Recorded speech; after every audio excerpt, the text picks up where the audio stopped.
Hello and welcome to the Poetry Exchange. I'm Fiona Bennett and I'm all alone today with you, dear listeners. Michael, who you would normally hear saying, and I'm Michael Shaeffer, is not with me today. He's busy doing what he does so brilliantly, performing in a show at the National Theatre. They're doing their previews and press night this week for the show Grenfell, in the words of survivors, which is something I'm sure he's going to tell us more about when he gets back. So for today, I'm here alone, and that's okay, because there's lots of things to tell you, and there's a fabulous episode to share with you. So I won't witter on too long. But yes, a huge thank you to everybody who's been in touch in the various ways since the last episode. It was a thrill and a joy for us to share that conversation with Lois P. Jones and the fabulous Rilke poem. And many of you have been in touch about that. So I'm so glad that you enjoyed that as much as we did. I'm not going to do the usual thing that Michael and I do where we slightly tease you about what's coming up.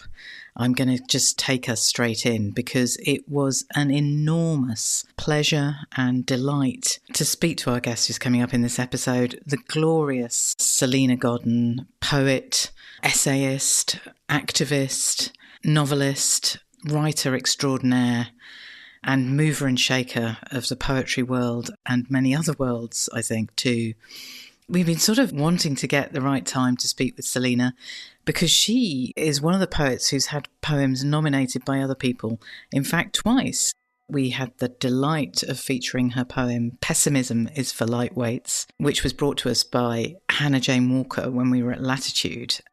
Also a poem called This Poem, which was one of our earliest episodes. So we've been featuring her own poems, and so obviously we've been wanting to talk to her about the poem that's been a friend to her, and we finally managed to align all our diaries. And it was an absolutely hugely enjoyable conversation, incredibly insightful. So I'm going to take us straight in there to listen to Michael and I talking about You Don't Know What Love Is by Kim Addonizio, the poem that's been a friend to Salena.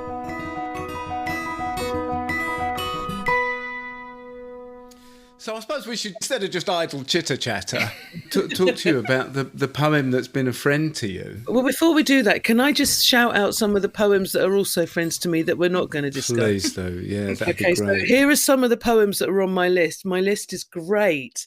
So imagine this is like a festival in your brain. Some of the poems are William Blake, London. Bob Dylan, The Times Are A-Changing. I see that as a poem. Emily Dickinson, Hope Is a Thing with Feathers. Bob Marley, Redemption Song. I see that as a poem. Prince, Sign of the Times. Christopher Logue, I Shall Vote Labour. Maya Angelou, Still I Rise. Shakespeare's Hamlet, To Be or Not to Be. Jock Scott, You're Right, or Jock Scott's Mod poem. Baudelaire, Get Drunk. Joel Taylor, Everything You Ever Lost. Samuel Taylor Coleridge, Kubla Khan. Gil Scott Heron, Whitey on the Moon. Adrian Mitchell, Tell Me Lies About Vietnam. Mary Oliver, The Summer Day. Ada Limon, The Quiet Machine. Tracy Chapman, Fast Car. Nikita Gill, The Versions of People You Will Never Forget. And Leonard Cohen, Famous Blue Raincoat. So there's some poems that we could be talking about. That is just amazing. What an incredible list. Yeah, I really got involved in this task. But anyway, I'll let you introduce the poem that is the one that we're going to talk about today. Well, I'm very pleased to hear several that we've been fortunate enough to feature on the podcast here as well. So that's really great. Do you want to kick us off by reading it out for us, Salena? Oh, sure thing. Okay.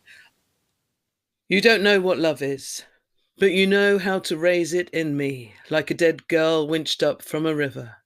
How to wash off the sludge, the stench of our past. How to start clean. This love even sits up and blinks, amazed. She takes a few shaky steps. Any day now, she'll try to eat solid food. She'll want to get into a fast car, one load to the ground, and drive to some cinderblock shithole in the desert, where she can drink and get sick and then dance in nothing but her underwear. You know where she's headed. You know she'll wake up with an ache she can't locate, and no money and a terrible thirst. So to hell with your warm hands sliding inside my shirt, and your tongue down my throat like an oxygen tube. Cover me in black plastic, let the mourners through. Such a great poem, isn't it? I love it so much. Incredible, thank you. It is an incredible poem, and it was extremely powerful just to hear you give us those words, actually. It's sitting amongst this amazing array of poets that you've kind of surrounded us with by mentioning the other poets who have been friends to you. But I guess in particular this poem, where did your relationship with it begin? There's a lot to say here. I find this poem very visceral. I find it very dark and slightly funny as well. There is a dark comedic thread in there. I also see myself in there. I myself have danced in my underwear in some cinderblock shithole, and it feels very of somewhere where I've been, and learning to say no and learning to turn that person away. I think the thing I find particularly fascinating in this poem is those 3 words, so to hell, because they could mean 2 things. She could mean so to hell with your warm hand sliding inside my shirt, as in, I won't have it. Or she could mean, why not? Your warm hand sliding inside my shirt. And it's that ambiguity which I'm really drawn to and which I find really powerful in this poem. This kind of self-sabotage, this the self-destructive and that's going on in the middle section of that poem, blinking, amazed, few shaky steps, hardly eating, and that kind of thing is so very much reminds me of me in my 20s. But then is she protecting herself, or is she saying I can take it? And there's a survival in there which I recognize. I really do recognise myself in quite a lot of Kim's work. I've got another collection here, Wild Nights, which I recommend. The title, Wild Nights, tells you, we're really going to go there and we're really going to see some stuff. But then also there's stories of survival, and there's sensitivity and there's liveliness, and it's fierce and it's spicy and it's boozy and it's punk, but it's also got so much substance and so much soul and will not be written off and will not be shushed. And I really love that about her whole body of work, actually. It's such an arresting first line here, isn't it? You don't know what love is, but you know how to raise it in me like a dead girl winched up from a river. When I first read this, I was going, I don't know where I am. This is immediately kind of grabbed my attention and making me sit up and go, what is this? And then the love in it becomes like a baby. So we've gone from a dead girl to like a baby, sitting up and blinking, taking a few shaky steps. Any day now she'll try to eat solid food.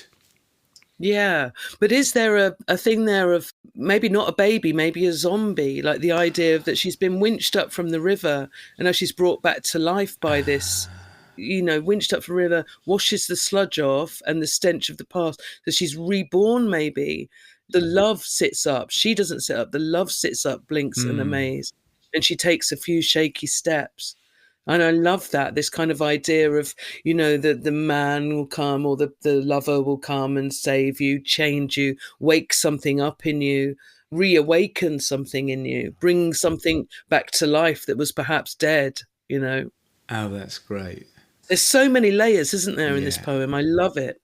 The other thing that's so incredible is just how she makes the turns that she makes. It's like she's there with one idea and one image, and then she turns that so quickly. So even in that very first bit, from you don't know what love is, you sort of go, oh, okay. And then you know how to raise it in me. Okay, that's all really interesting. And then like a dead girl, and you kind of go, oh, okay. It's incredible, the turns in it, isn't it? Yeah. Which I suppose is maybe like, I don't know what you would say about this, Salena, but maybe that's a kind of body imprint in the poem of the kind of turns that you might be in this kind of experience. Yeah. Yeah.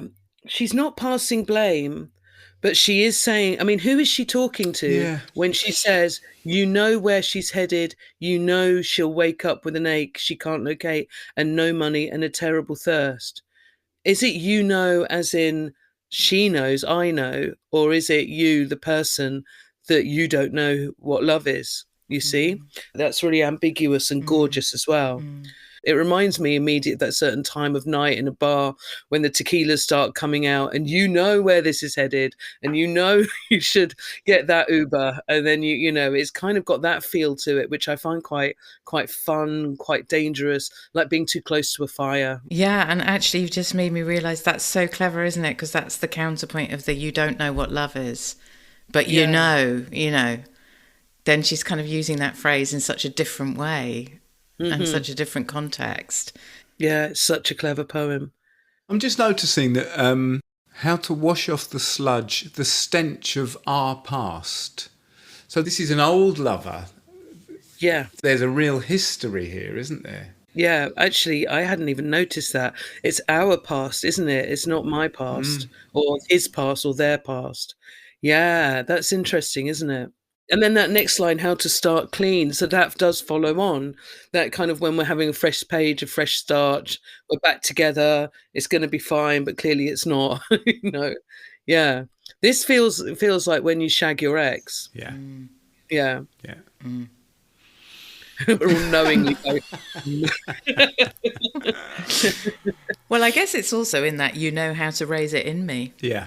it's definitely the bad ex. It's not a happy ex or a fated love. It's someone that brings out the worst in her, that brings out this, destruction and the sabotage and the fast car low on the ground.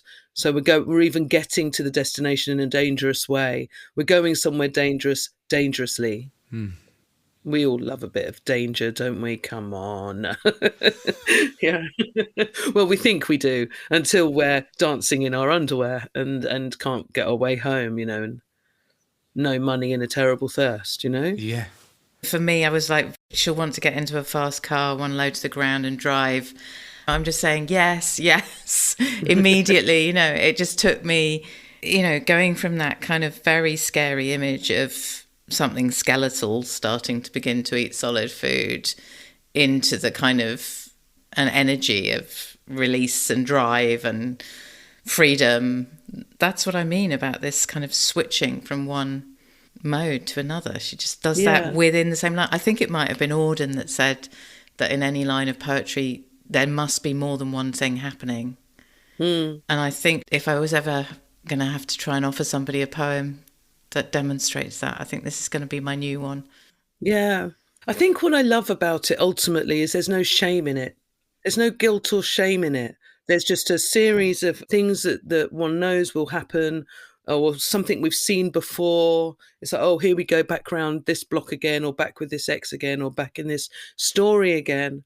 And often in poems like this, when I write poems like this or have written poems in these themes, I tend to sort of be a little unkind to myself, or I paint myself as grotesque or as bad or as some sort of, but in this, she's really not doing that. And that's what I'd really admire. And I'm learning from this poem. That's interesting. Does it give permission? There's back to that line, so to hell, isn't it? It's almost like there's a missing swear word in that so to hell line. But the ambiguity would be taken if she'd done that. There's a kind of inevitability about it, isn't there? It's not up for debate. You know where she's headed. It's like there are no surprises here. Yeah, I think it's that so to hell. Like you're saying, that ambiguity of the so to hell is kind of, fuck it. Yeah. I am going to press the fuck it button. Yeah, because that's what when I read it, I'm reading so fuck it to hell. Yeah. I'm kind of adding that in my head for some reason, but it's not there. There's something so powerful about just the way she's used that there. And then that last line, let the mourners through, is gloriously melodramatic. Like, just leave me here. Like, there's not one mourner, there's many mourners coming to witness, that she's finally submitted or finally just died. Like, you kill me with your love, like, and there's something in that, I think. It's very gothic. Let the mourners through. Don't mind me. Yeah, it's got that to it, which I love. It's great. And this other bit here where your tongue down my throat like an oxygen tube. Now, an oxygen tube is saving your life. So the analogy there is that this is a life-giving thing, and so we're back to where we were with those first lines of, like the dead girl winched up from the river. So the love is bringing the dead girl back up to the surface, to the light, and then the tongue down the throat like an oxygen tube, that's giving air. So this idea of like air and light and love comes from this bad place, which I totally get. That's really good. It's got a very Mae West feel in that, like looking for love in all the wrong places. I really admire Mae West, and so there's a real sort of like a sass to it, which I really love. Looking for a word, would it be sassy? Yeah, sort of spicy, sassy kind of like twist in there. It's not at all a victim. What do you know about Kim? Well, I got these 3 books just recently. This is a new obsession of mine. I know I'm really late to her work. I figure she's a good generation before me and was doing very much the scene, the New York sort of scene. From what I can pick up, it's very Italian and toughy and punky. And just from reading her work, it's so, I'm just going to say it can be so stuffy, the poetry scene and poetry and literary festivals.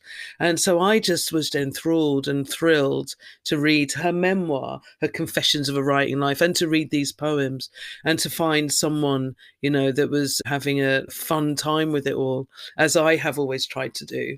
Poets are where the party's at. It's not really, it's kind of funny that we imagine poets to be in sort of frilly shirts, like lying in the daisies. When actually, if you go to a festival, the poets are the hardcore lot still going at dawn. Well, the poets I hang out with are anyway. Or maybe it's just me. And of course, she's called her memoir Bukowski in a Sundress, which is very cool because basically a reviewer reviewed her work and said, and put it as a put down, like, oh, you're just Bukowski in a sundress. And she actually liked it and wore it as a badge of honor. I'm quite new to it.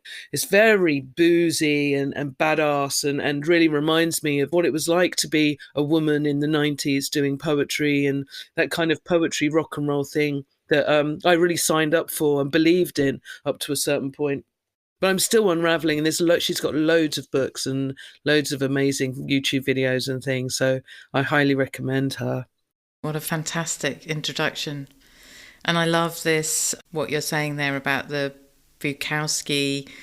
It feels that there's a freedom for men to have a kind of loose, wild identity in their art and, to put a fuck it here or whatever there. And I'm sure this is all changing now, as many things are.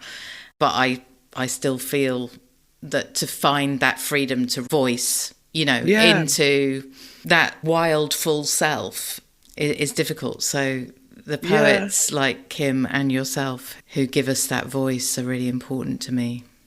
Thank you. And I really agree with you. When I was younger, like in my 20s, I remember I was called things like potty mouth poet and things like that. But, you wouldn't really say that about a man just because he's used the word fuck.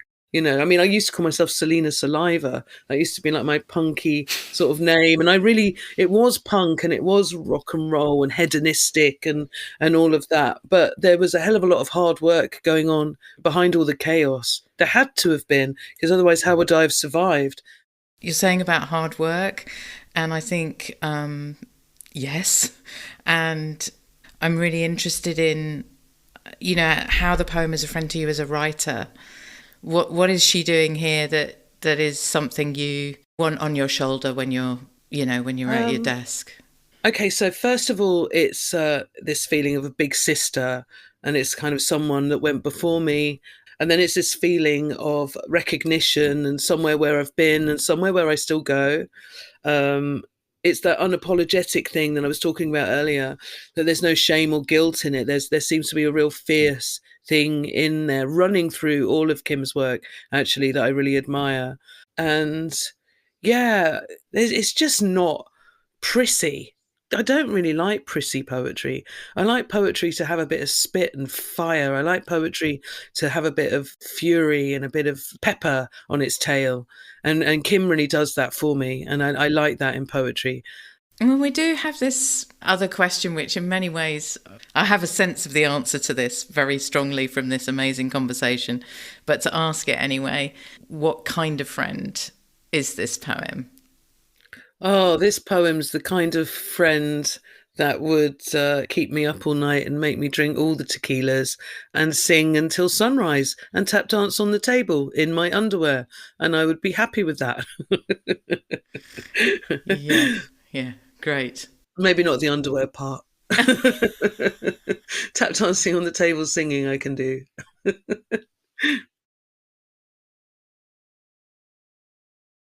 Kim Addonizio, You Don't Know What Love Is. You don't know what love is, but you know how to raise it in me, like a dead girl winched up from a river.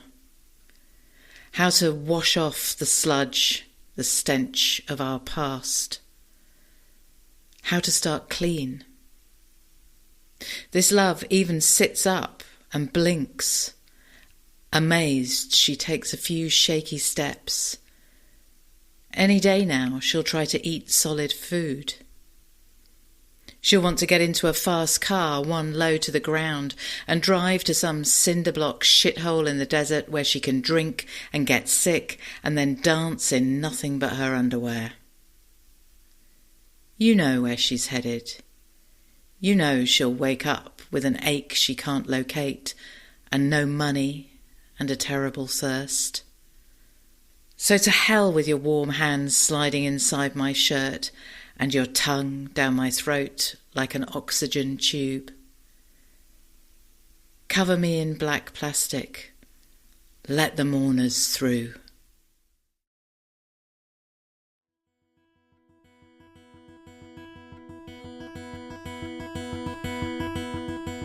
So that was You Don't Know What Love Is by Kim Addonizio. Our huge thanks to Salena Godden for being with us, bringing us that amazing poem and conversation, and for allowing us to share it with you, and also to Norton, who published the collection that poem comes from, and the collection is called What Is This Thing Called Love? And we will, as usual, put those details on the description page. I do want to say that Salena's collection, Pessimism is for Lightweights, which I think was initially a chapbook of 13 pieces, is now republished with an extended version in hardback, 30 pieces of courage and resistance, available now from the fabulous Rough Trade books. And I've got to say, I think that is a treat for yourself or anyone you might need to be finding a gift for, because I'm sure courage and resistance is something we all need a little fuel for. If you head to Salena's brilliant blog page where you can see some wonderful thinking and writing from her, you can also find dates for when and where you can go and hear and see her read and perform. What a treat that would be for your summer. So if you're anywhere near any of those festival venues, I would urge you to get along. So we've been in the tradition of having an extra poem. You know, often Michael might invite me to read one or vice versa. Well, obviously I'm here alone today. But what I did manage to do was, with the help of John, to get into the archive and find something a bit special to bring back as a sort of little coda to this month's episode. So I'm going to offer you up this fantastic reading of D.H. Lawrence's poem Escape, which was read for us at our last online reading event in the Company of Poems by the wonderful Patterson Joseph. So let's hear it. Escape by D.H. Lawrence. When we get out of the glass bottles of our own ego, and when we escape like squirrels from turning in the cages of our personality and get into the forest again, we shall shiver with cold and fright, but things will happen to us so that we don't know ourselves. Cool, unlying life will rush in, and passion will make our bodies taut with power. We shall stamp our feet with new power, and old things will fall down. We shall laugh, and institutions will curl up like burnt paper. So it feels like we've been in poems of freedom and poems of courage and resistance, and I hope that gives you all a boost for the summer months that remain. It certainly was fantastic to hear that poem back from Patterson. That's about all we've got time for. We'll be back next month with more Poems as Friends. Thank you for listening.